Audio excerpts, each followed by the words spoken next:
Ya, pemirsa, pasca banjir bandang di Lubu Utara, Jalan Trans Sulawesi sempat lumpuh total. Meski sudah bisa dilalui kendaraan, namun hanya diprioritaskan bagi kendaraan tim penyelamat. Akses jalan poros Baibunta dan Masamba yang belum dibuka untuk umum membuat kendaraan yang hendak melintas antara kabupaten dan provinsi di Pulau Sulawesi harus dialihkan dengan menempuh jarak yang cukup jauh. Kondisi jalan yang sempit dan licin akibat lumpur bekas banjir membuat para pengendara harus berhati-hati. Bahkan di beberapa titik akses jalan masih berkerikil sehingga membuat antrian kendaraan cukup panjang.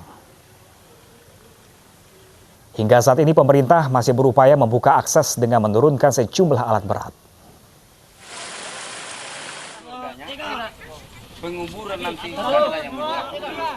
Sebelumnya, pada Jumat sore, tim gabungan kembali mengevakuasi 4 jenazah akibat bencana banjir bandang. Total jenazah yang tewas akibat bencana banjir bandang sudah mencapai 36 orang. Seluruh jenazah dievakuasi ke Rumah Sakit Hikmah dan Rumah Sakit Andi Cema untuk diidentifikasi. Sementara proses pencarian dihentikan dan akan kembali dilanjutkan pada pagi ini. Petugas yang melakukan evakuasi juga terkendala oleh medan serta tingginya tumpukan material lumpur. Kuat dugaan sejumlah korban jiwa masih terkubur di dalam lumpur karena masih tercium bau busuk yang menyengat. Untuk hari ini ditemukan 3 korban dalam keadaan meninggalnya dan 1 korban lagi sementara proses evakuasi dilakukan karena terkendala dengan medan yang sangat. Pemerintahan Kabupaten Luwu, Sulawesi Tenggara masih membenahi infrastruktur yang rusak akibat banjir. Sejumlah alat berat diturunkan untuk mengangkat lumpur yang mencapai ketinggian 5 meter.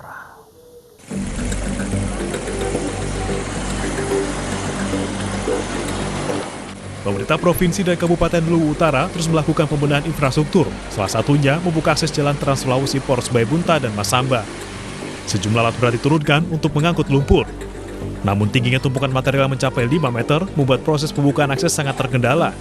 Terlebih, alat berat yang diturunkan terbatas.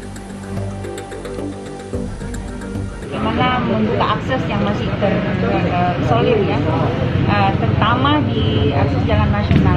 Mengingat ini kan berat nadi lalu lintas dan perekonomian, dan terutama digunakan untuk mendistribusikan logistik kepada beberapa wilayah pengungsian yang ada di Kabupaten Utara.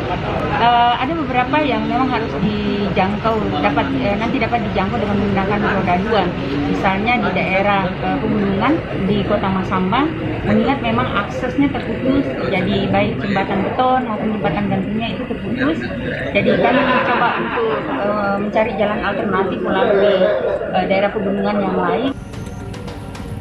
Untuk sementara, warga yang akan melintasi Kota Masamba menuju kabupaten dan provinsi lain di Pulau Sulawesi harus melewati jalan alternatif yang jaraknya lebih jauh.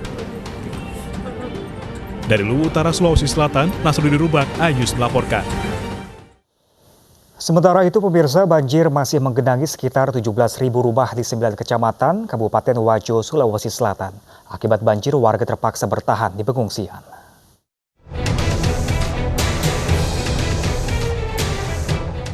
Sedikitnya 17.000 rumah di 9 kecamatan terendam banjir dengan kedalaman mencapai 4 meter di Kabupaten Wajo, Sulawesi Selatan. Banjir yang merendam 78 desa dan kelurahan mengakibatkan aktivitas warga lumpuh. Sebagian warga memilih mengungsi, namun ada juga warga yang masih bertahan di rumah mereka. Korban banjir yang mengungsi mengaku terpaksa tinggal di posko pengungsian karena rumah mereka tidak bisa lagi ditinggali. Sebanyak 16.000 lebih kepala keluarga atau 50.349 jiwa terdampak banjir di Kabupaten Wajo. Semuanya kita butuhkan. Yang Pak? Kalau ada pada yang bisa dia kasih orang kita terima, alhamdulillah. Kita juga tidak bisa pakai. Sudah ada bantuan dari pemerintah, Bu? Sudah ada. Seperti bagaimana, Bu, masih perlu bantuan lagi? Ya, kalau masalah bantuan masyarakat di sini ya membutuhkan juga. Kalau ada, karena kita tidak bisa paksa tuh. Iya. Bagaimana kita melihat air sendiri, Bu, saat ini? Makin naik? Meningkat saya lihat. Karena saya dari rumah tadi mencuci, meningkat? Untuk yang terdata dan terpantau itu kurang lebih 215 kakak. Itu di luar dari pengungsi yang mandiri. Pengungsi mandiri sendiri kemarin kami pantau kurang lebih 97 kakak. Ketinggian air Pak naik atau turun Pak untuk saat ini? Ini ketinggian air sendiri ada kenaikan 10 cm hampir setiap hari, sehingga sekarang mencapai 4 meter di pemukiman warga. Para pengungsi berharap bantuan dari pemerintah untuk memenuhi kebutuhan mereka di pengungsian. Selain merendam rumah warga, sarana kesehatan dan akses jalan juga terdampak banjir. Dari Kabupaten Wajo, Sulawesi Selatan, Amnar Sengkang, iNews melaporkan. Ya, pemirsa, kemunculan buaya muara di dekat permukiman di Kota Pangkal Pinang, Provinsi Kepulauan Bangka Belitung menghebohkan warga setempat. Diduga lebih dari 2 ekor buaya kerap muncul dan mengganggu aktivitas warga.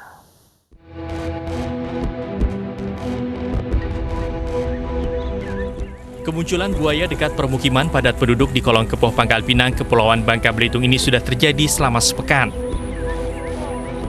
Penampakan reptil ganas ini mengundang banyak perhatian warga, apalagi buaya kerap muncul di siang hari. Ada lebih dari 1 ekor buaya dengan ukuran berbeda yang sering menampakkan diri ke permukaan. Keberadaannya membuat khawatir warga, mengingat lokasi ini sering digunakan masyarakat untuk memancing dan menjala ikan. Yang dimana yang buaya sering berjemur ya, sering muncul. Kita berharap buaya tersebut dapat kita evakuasi karena kita takut juga membahayakan dari masyarakat sekitar ya. Kemunculan buaya muara ini diduga karena rusaknya habitat mereka akibat maraknya pertambangan timah di habitat buaya.